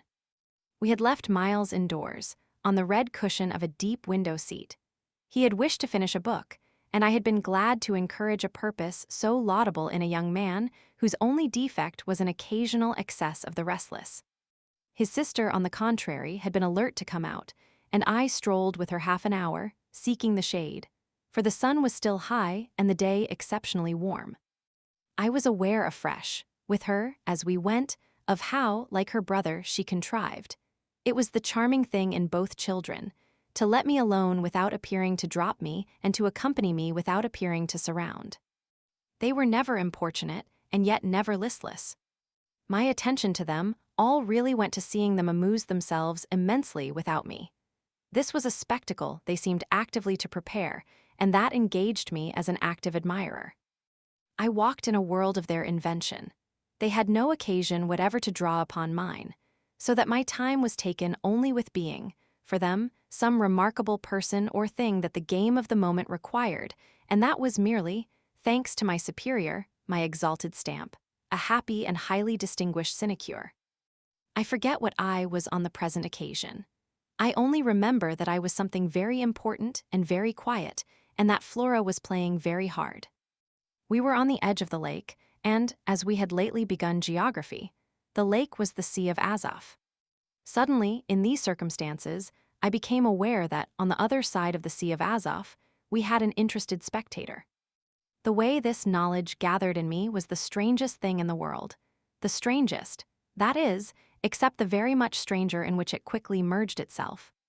I had sat down with a piece of work, for I was something or other that could sit, on the old stone bench which overlooked the pond, and in this position I began to take in with certitude, and yet without direct vision, the presence, at a distance, of a third person. The old trees, the thick shrubbery, made a great and pleasant shade, but it was all suffused with the brightness of the hot, still hour. There was no ambiguity in anything. None whatever, at least, in the conviction I from one moment to another found myself forming as to what I should see straight before me and across the lake as a consequence of raising my eyes. They were attached at this juncture to the stitching in which I was engaged, and I can feel once more the spasm of my effort not to move them, till I should so have steadied myself as to be able to make up my mind what to do. There was an alien object in view, a figure whose right of presence I instantly, passionately questioned. I recollect counting over perfectly the possibilities, reminding myself that nothing was more natural, for instance, than the appearance of one of the men about the place, or even of a messenger, a postman, or a tradesman's boy from the village. That reminder had as little effect on my practical certitude as I was conscious, still even without looking, of its having upon the character and attitude of our visitor. Nothing was more natural than that these things should be the other things that they absolutely were not. Of the positive identity of the apparition, I would assure myself as soon as the small clock of my courage should have ticked out the right second. Meanwhile, with an effort that was already sharp enough, I transferred my eyes straight to little Flora, who, at the moment, was about 10 yards away. My heart had stood still for an instant with the wonder and terror of the question whether she too would see, and I held my breath while I waited for what a cry from her, what some sudden innocent sign either of interest or of alarm would tell me. I waited, but nothing came, then in the first place, and there is something more dire in this, I feel, than in anything I have to relate. I was determined by a sense that, within a minute, all sounds from her had previously dropped, and in the second, by the circumstance that, also within the minute, she had in her play turned her back to the water. This was her attitude when I at last looked at her, looked with the confirmed conviction that we were still, together, under direct personal notice. She had picked up a small flat piece of wood, which happened to have in it a little hole that had evidently suggested to her the idea of sticking in another fragment that might figure as a mast and make the thing a boat. This second morsel, As I watched her, she was very markedly and intently attempting to tighten in its place. My apprehension of what she was doing sustained me, so that after some seconds, I felt I was ready for more. Then I again shifted my eyes, faced what I had to face. 7. I got hold of Mistress Groves as soon after this as I could, and I can give no intelligible account of how I fought out the interval. Yet I still hear myself cry as I fairly threw myself into her arms. They know, it's too monstrous. They know, they know. And what on earth? I felt her incredulity as she held me. Why, all that we know, and heaven knows what else besides. Then, as she released me, I made it out to her, made it out perhaps only now with full coherency even to myself. 2 hours ago in the garden, could scarce articulate, Flora saw. Mistress Groves took it, as she might have taken a blow in the stomach. She has told you, she panted. Not a word, that's the horror. She kept it to herself. The child of 8, that child. Unutterable still for me was the stupefaction of it. Mistress Groves, of course, could only gape the wider. Then how do you know? I was there, I saw with my eyes, saw that she was perfectly aware. Do you mean aware of him? No, of her. I was conscious as I spoke that I looked prodigious things, for I got the slow reflection of them in my companion's face. Another person this time, but a figure of quite as unmistakable horror and evil. A woman in black, pale and dreadful, with such an air also, and such a face, on the other side of the lake. I was there with the child, quiet for the hour, and in the midst of it she came. Came how, from where? From where they come from. She just appeared and stood there, but not so near. And without coming nearer. Oh, for the effect and the feeling, she might have been as close as you. My friend, with an odd impulse, fell back a step. Was she someone you've never seen? Yes. But someone the child has. Someone you have, then to show how I had thought it all out, my predecessor, the one who died. Miss Jessel. Miss Jessel. You don't believe me, I pressed. She turned right and left in her distress. How can you be sure? This drew from me, in the state of my nerves, a flash of impatience. Then ask Flora, she's sure, but I had no sooner spoken than I caught myself up. No, for God's sake don't, she'll say she isn't, she'll lie. Mistress Groves was not too bewildered instinctively to protest. How can you? Because I'm clear. Flora doesn't want me to know. It's only then to spare you. No, there are depths. The more I go over it, the more I see in it, and the more I see in it, the more I fear. I don't know what don't see, what I don't fear. Mistress Groves tried to keep up with me. You mean you're afraid of seeing her again? Oh no, that's nothing now, then I explained. It's of not seeing her. But my companion only looked wan. I don't understand you. Why, it's that the child may keep it up, and that the child assuredly will, without my knowing it. At the image of this possibility, Mistress Groves for a moment collapsed, yet presently to pull herself together again, as if from the positive force of the sense of what, should we yield an inch, there would really be to give way to. Dear, we must keep our heads. And after all, if she doesn't mind it, she even tried a grim joke. Perhaps she likes it. Like such things, a scrap of an infant. Isn't it just a proof of her blessed innocence? My friend bravely inquired. She brought me, for the instant, almost round. Oh, we must clutch at that, we must cling to it. If it isn't a proof of what you say, it's a proof of God knows what. For the woman's a horror of horrors. Mistress Groves, at this, fixed her eyes a minute on the ground, then at last raising them, tell me how you know, she said. Then you admit it's what she was, I cried. Tell me how you know, my friend simply repeated. No. By seeing her. By the way she looked. At you, do you mean, so wickedly? Dear me, no, I could have borne that. She gave me never a glance. She only fixed the child. Mistress Groves tried to see it. Fixed her. With such awful eyes. She stared at mine, as if they might really have resembled them. Do you mean of dislike? God help us, no. Of something much worse. Worse than dislike, this left her indeed at a loss. With a determination, indescribable. With a kind of fury of intention. I made her turn pale. Intention. To get hold of her. Mistress Grows, her eyes just lingering on mine, gave a shudder and walked to the window, and while she stood there looking out, I completed my statement. That's what Flora knows. After a little, she turned round. The person was in black, you say? In mourning, rather poor, almost shabby. But yes, with extraordinary beauty. I now recognized to what I had at last, stroke by stroke, brought the victim of my confidence, for she quite visibly weighed this. Oh, handsome, very, very, I insisted. Wonderfully handsome. But infamous. She slowly came back to me. Miss Jessel was infamous. She once more took my hand in both her own, holding it as tight as if to fortify me against the increase of alarm I might draw from this disclosure. They were both infamous, she finally said. So, for a little, we faced it once more together, and I found absolutely a degree of help in seeing it now so straight. Appreciate, I said, the great decency of your not having hitherto spoken, but the time has certainly come to give me the whole thing.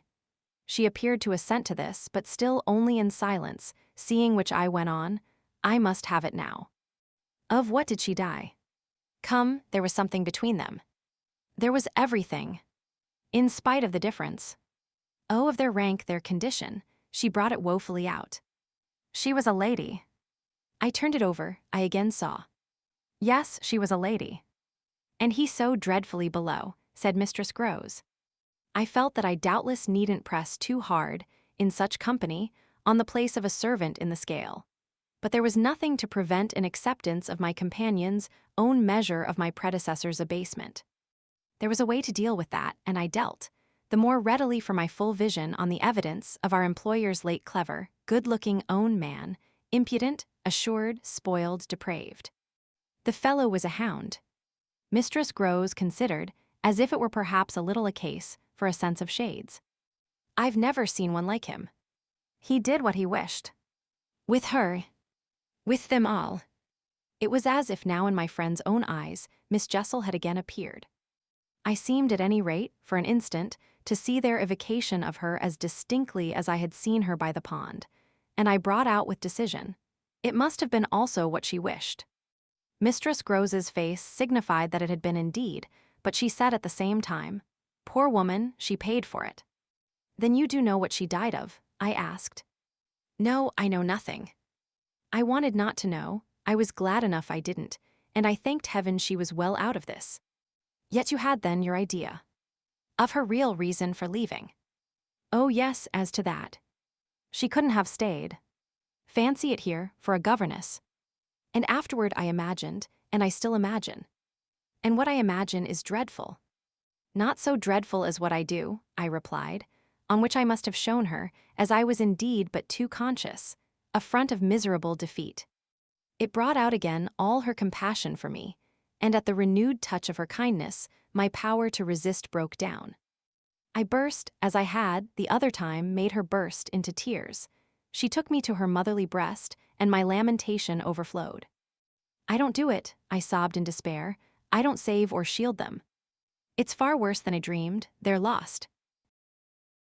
8. What I had said to Mistress Grows was true enough.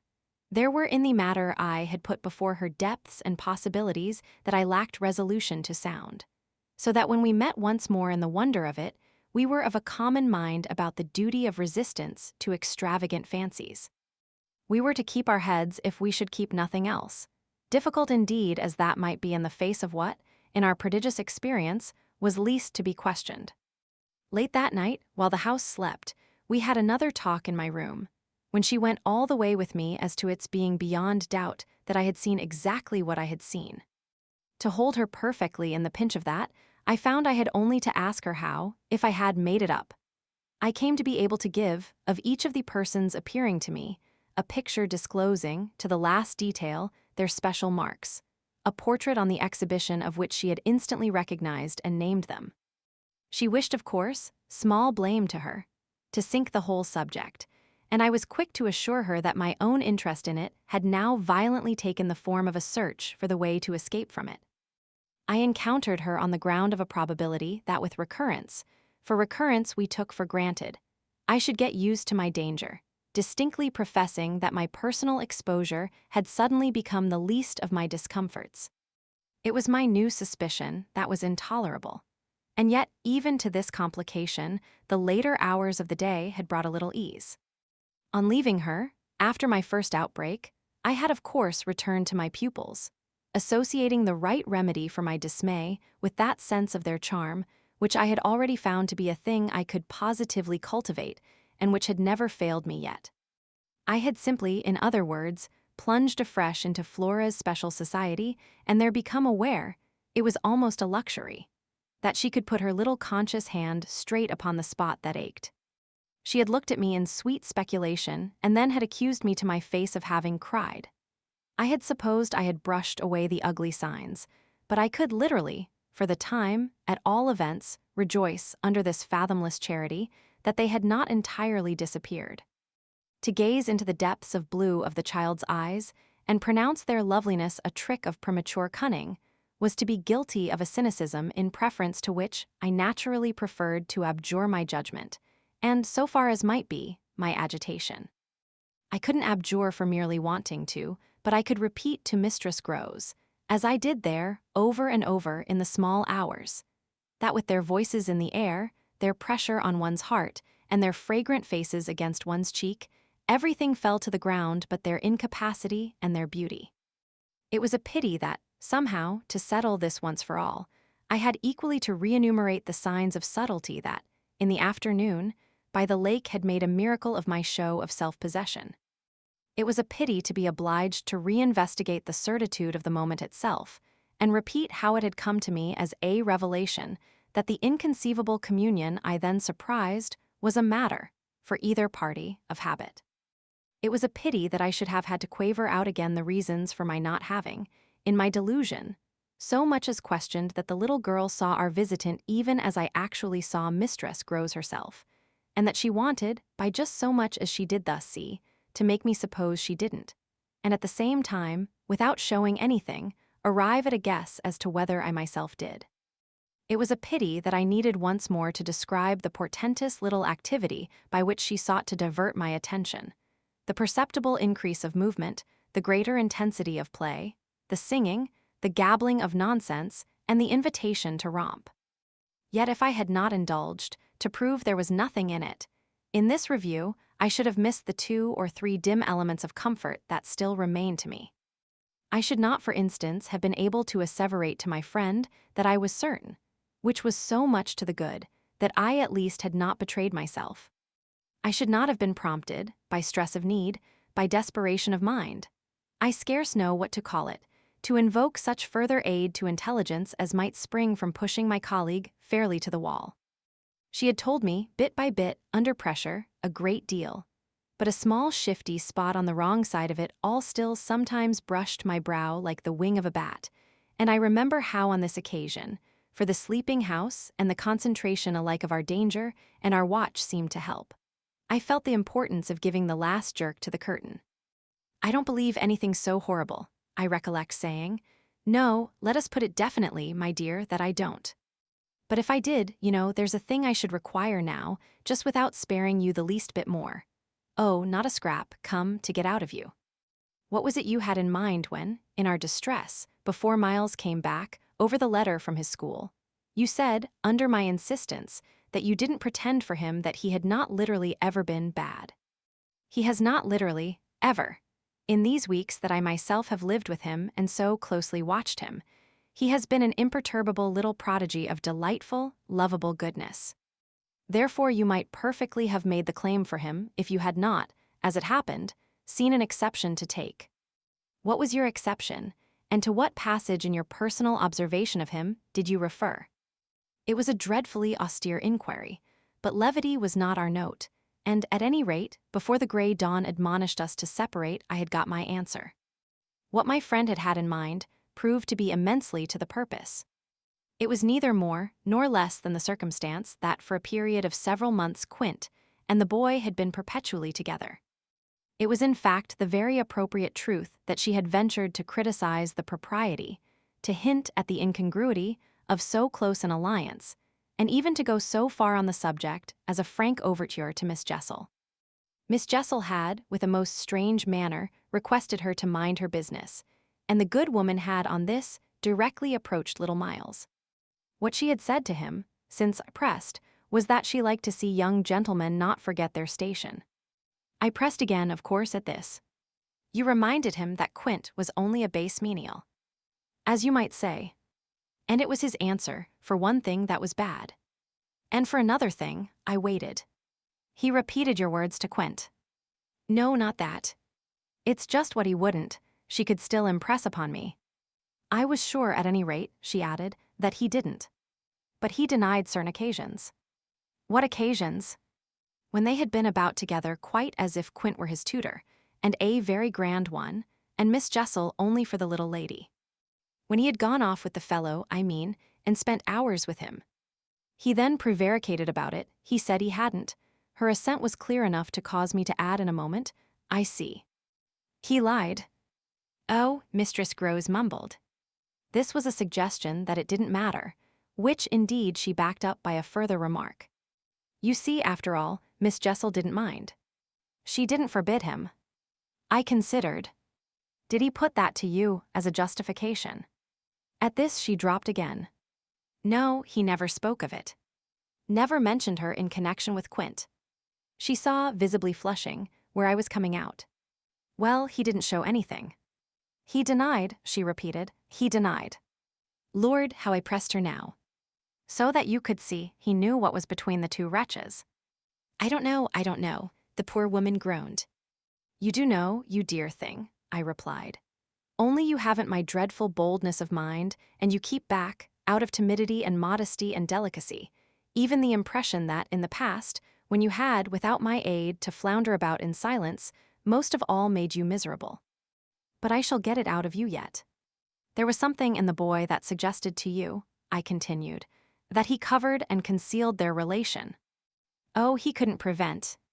You're learning the truth. I dare say. But heavens, I fell with vehemence a-thinking, what it shows that they must, to that extent, have succeeded in making of him.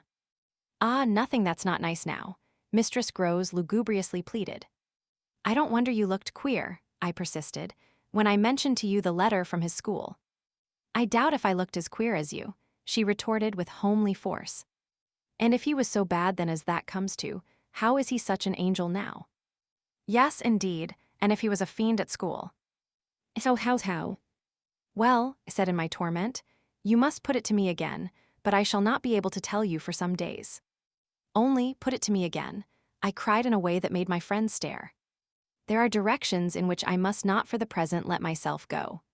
Meanwhile, I returned to her first example, the one to which she had just previously referred, of the boy's happy capacity for an occasional slip.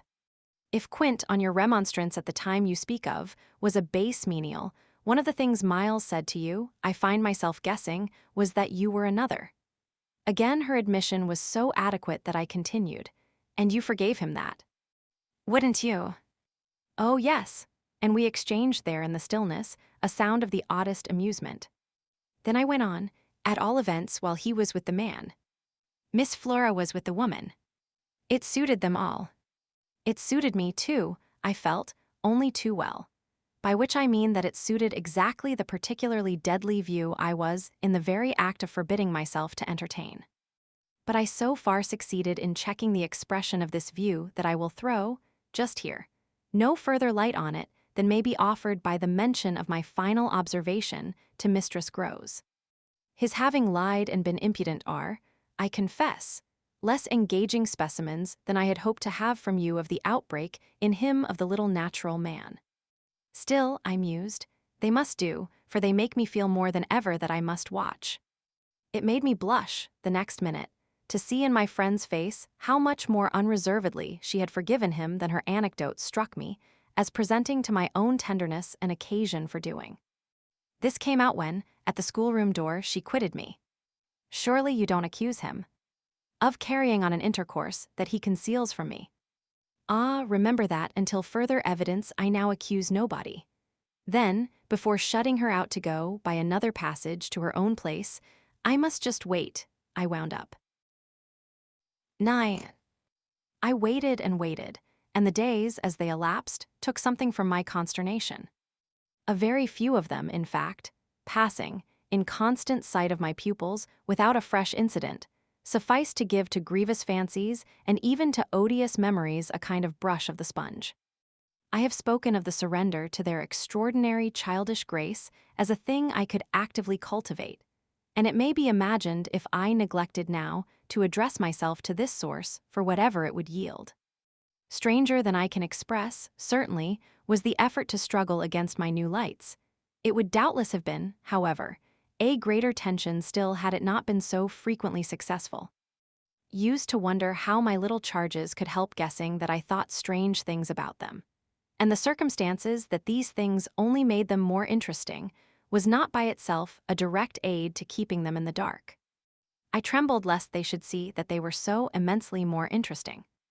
Putting things at the worst, at all events, as in meditation I so often did, any clouding of their innocence could only be, blameless and foredoomed as they were, a reason the more for taking risks.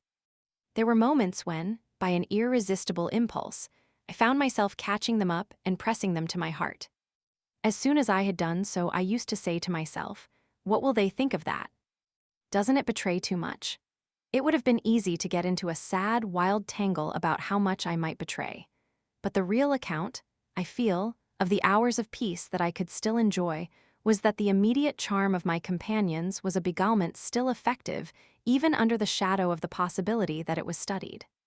For if it occurred to me that I might occasionally excite suspicion by the little outbreaks of my sharper passion for them, so too I remember wondering if I mightn't see a queerness in the traceable increase of their own demonstrations. They were at this period extravagantly and preternaturally fond of me, which, after all, I could reflect, was no more than a graceful response in children perpetually bowed over and hugged. The homage of which they were so lavish succeeded, in truth, for my nerves, quite as well as if I never appeared to myself, as I may say, literally to catch them at a purpose in it. They had never, I think, wanted to do so many things for their poor protectress. I mean, though they got their lessons better and better, which was naturally what would please her most, in the way of diverting, entertaining, surprising her, reading her passages, telling her stories, acting her charades, pouncing out at her in disguises as animals and historical characters, and above all astonishing her by the pieces they had secretly got by heart and could interminably recite. I should never get to the bottom, were I to let myself go even now, of the prodigious private commentary, all under still more private correction, with which, in these days, I overscored their full hours. They had shown me from the first a facility for everything, a general faculty which, taking a fresh start, achieved remarkable flights. They got their little tasks as if they loved them, and indulged, from the mere exuberance of the gift, in the most unimposed little miracles of memory. They not only popped out at me as tigers and as Romans, but as Shakespeareans, astronomers, and navigators. This was so singularly the case that it had presumably much to do with the fact as to which, at the present day, I am at a loss for a different explanation. I allude to my unnatural composure on the subject of another school for Miles. What I remember is that I was content not, for the time, to open the question, and that contentment must have sprung from the sense of his perpetually striking show of cleverness. He was too clever for a bad governess, for a parson's daughter, to spoil. And the strangest, if not the brightest thread in the pensive embroidery I just spoke of, was the impression I might have got, if I had dared to work it out, that he was under some influence operating in his small intellectual life as a tremendous incitement. If it was easy to reflect, however, that such a boy could postpone school, it was at least as marked that for such a boy to have been kicked out by a schoolmaster was a mystification without end. Let me add that in their company now, and I was careful almost never to be out of it, I could follow no scent very far. We lived in a cloud of music and love and success and private theatricals. The musical sense in each of the children was of the quickest, but the elder in especial had a marvelous knack of catching and repeating. The schoolroom piano broke into all gruesome fancies, and when that failed, there were confabulations in corners, with a sequel of one of them going out in the highest spirits in order to come in as something new. I had had brothers myself, and it was no revelation to me that little girls could be slavish idolaters of little boys. What surpassed everything was that there was a little boy in the world who could have for the inferior age, sex, and intelligence so fine a consideration. They were extraordinarily at one, and to say that they never either quarreled or complained is to make the note of praise coarse for their quality of sweetness. Sometimes, indeed, when I dropped into coarseness, I perhaps came across traces of little understandings between them, by which one of them should keep me occupied while the other slipped away. There is a naïve side, I suppose, in all diplomacy, but if my pupils practiced upon me, it was surely with the minimum of grossness. It was all in the other quarter that, after a lull, the grossness broke out. I find that I really hang back, but I must take my plunge. In going on with the record of what was hideous at Bly, I not only challenge the most liberal faith, for which I little care, but, and this is another matter, I renew what I myself suffered, I again push my way through it to the end. There came suddenly an hour after which, as I look back, the affair seems to me to have been all pure suffering, but I have at least reached the heart of it, and the straightest road out is doubtless to advance. One evening, with nothing to lead up or to prepare it, I felt the cold touch of the impression that had breathed on me the night of my arrival, and which, much lighter than, as I have mentioned, I should probably have made little of in memory had my subsequent sojourn been less agitated. I had not gone to bed. I sat reading by a couple of candles. There was a roomful of old books at Bly, last-century fiction, some of it which, to the extent of a distinctly deprecated renown, but never to so much as that of a stray specimen, had reached the sequestered home and appealed to the unavowed curiosity of my youth. I remember that the book one had in my hand was Fielding, S. Amelia, also that I was wholly awake. I recall further both a general conviction that it was horribly late and a particular objection to looking at my watch. I figure, finally, that the white curtain draping, in the fashion of those days, the head of Flora's little bed, shrouded, as I had assured myself long before, the perfection of childish rest. I recollect in short that, though I was deeply interested in my author, I found myself, at the turn of a page and with his spell all scattered, looking straight up from him and hard at the door of my room. There was a moment during which I listened, reminded of the faint sense I had had, the first night, of there being something undefinably astir in the house, and noted the soft breath of the open casement just move the half-drawn blind. Then, with all the marks of a deliberation that must have seemed magnificent had there been anyone to admire it, I laid down my book, rose to my feet, and, taking a candle, went straight out of the room and from the passage, on which my light made little impression, noiselessly closed and locked the door.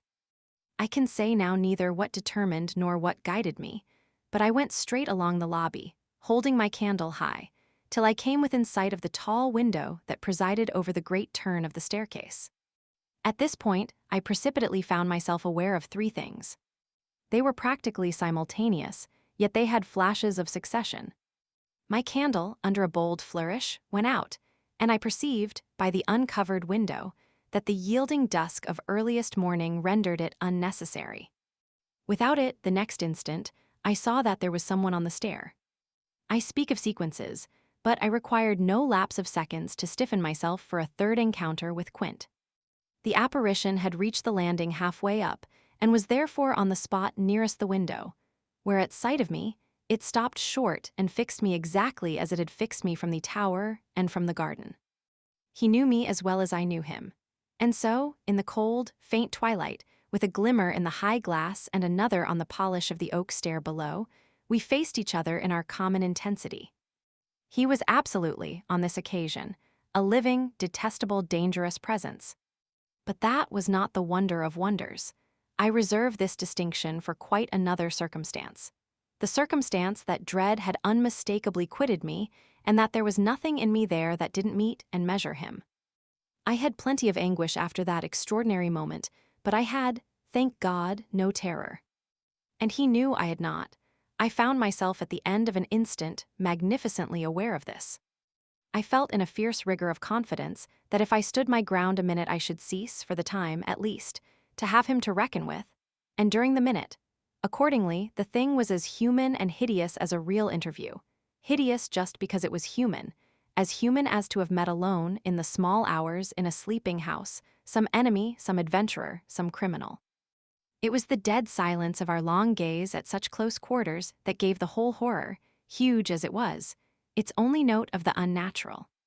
If I had met a murderer in such a place, and at such an hour, we still at least would have spoken. Something would have passed, in life, between us. If nothing had passed, one of us would have moved. The moment was so prolonged that it would have taken but little more to make me doubt if even I were in life.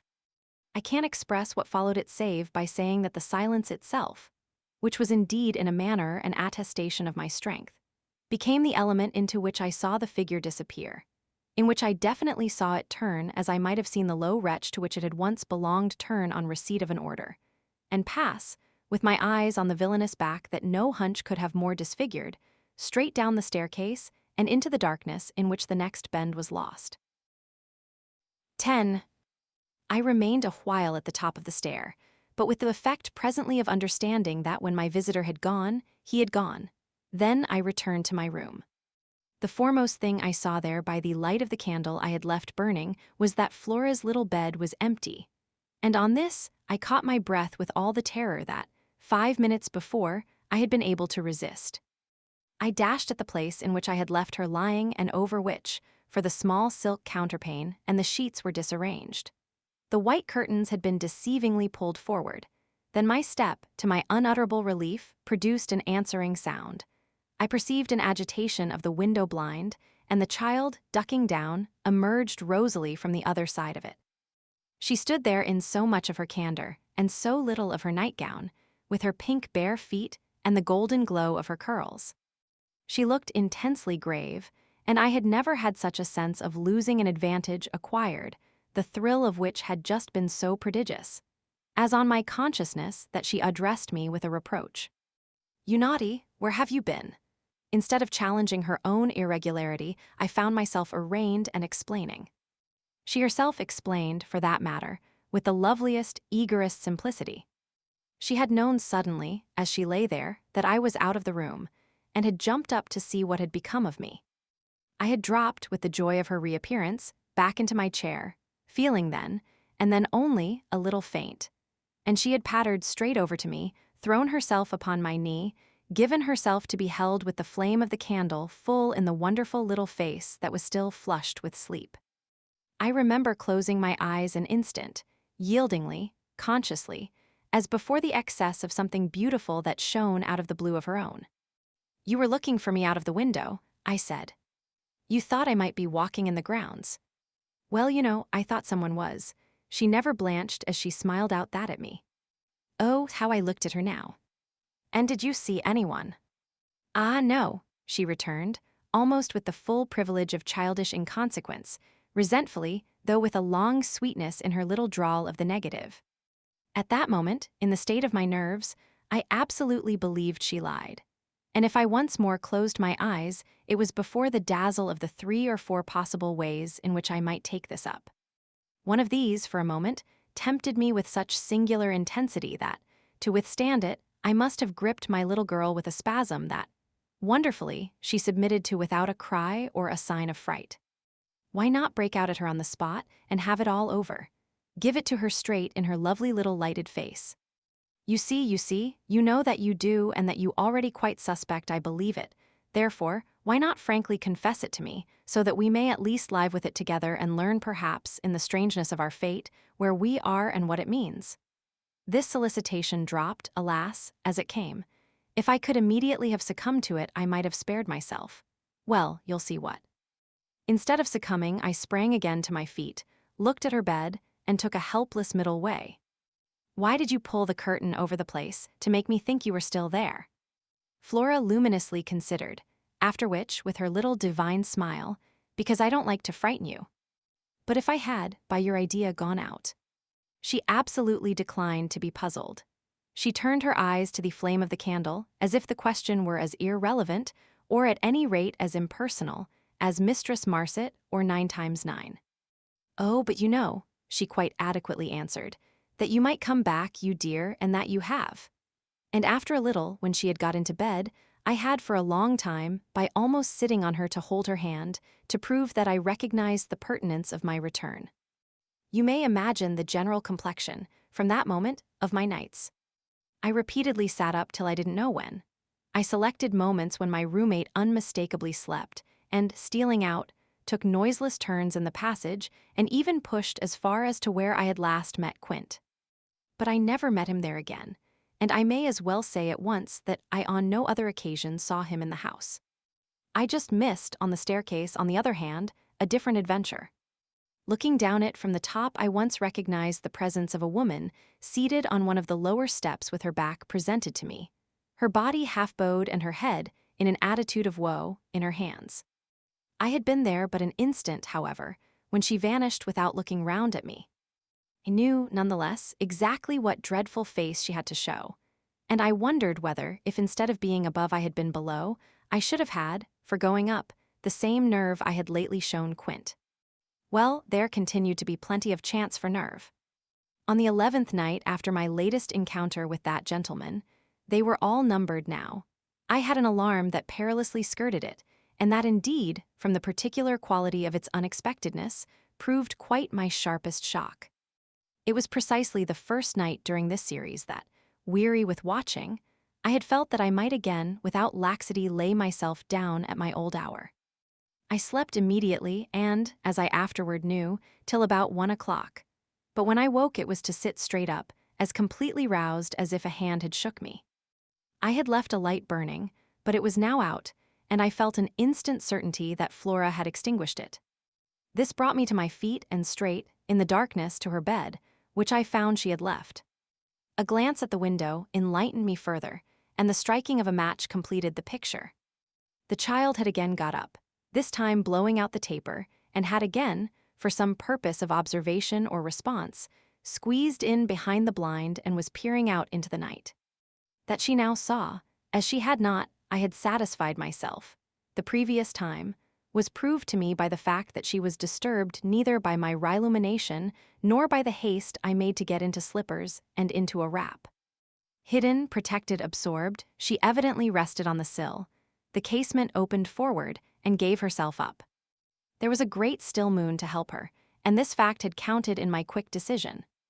She was face to face with the apparition we had met at the lake, and could now communicate with it as she had not then been able to do. What I, on my side, had to care for was, without disturbing her, to reach from the corridor, some other window in the same quarter. I got to the door without her hearing me. I got out of it, closed it, and listened, from the other side, for some sound from her. While I stood in the passage, I had my eyes on her brother's door, which was but 10 steps off, and which, indescribably, produced in me a renewal of the strange impulse that I lately spoke of as my temptation. What if I should go straight in and march to his window? What if, by risking to his boyish bewilderment a revelation of my motive, I should throw across the rest of the mystery the long halter of my boldness? This thought held me sufficiently to make me cross to his threshold and pause again. I preternaturally listened. I figured to myself what might portentously be. I wondered if his bed were also empty and he too were secretly at watch. It was a deep, soundless minute, at the end of which my impulse failed. He was quiet, he might be innocent, the risk was hideous. I turned away. There was a figure in the grounds, a figure prowling for a sight, the visitor with whom Flora was engaged, but it was not the visitor most concerned with my boy. I hesitated afresh, but on other grounds and only for a few seconds. Then I had made my choice. There were empty rooms at Bly, and it was only a question of choosing the right one. The right one suddenly presented itself to me as the lower one, though high above the gardens, in the solid corner of the house that I have spoken of as the old tower. This was a large, square chamber, arranged with some state as a bedroom, the extravagant size of which made it so inconvenient that it had not for years, though kept by Mistress Groves in exemplary order, been occupied. I had often admired it, and I knew my way about in it. I had only, after just faltering at the first chill gloom of its disuse, to pass across it and unbolt as quietly as I could one of the shutters. Achieving this transit, I uncovered the glass without a sound, and applying my face to the pane was able, the darkness without being much less than within, to see that I commanded the right direction. Then I saw something more. The moon made the night extraordinarily penetrable and showed me on the lawn a person, diminished by distance, who stood there motionless and as if fascinated, looking up to where I had appeared. Looking, that is, not so much straight at me as at something that was apparently above me. There was clearly another person above me. There was a person on the tower. But the presence on the lawn was not in the least what I had conceived and had confidently hurried to meet. The presence on the lawn, I felt sick as I made it out, was poor little Miles himself.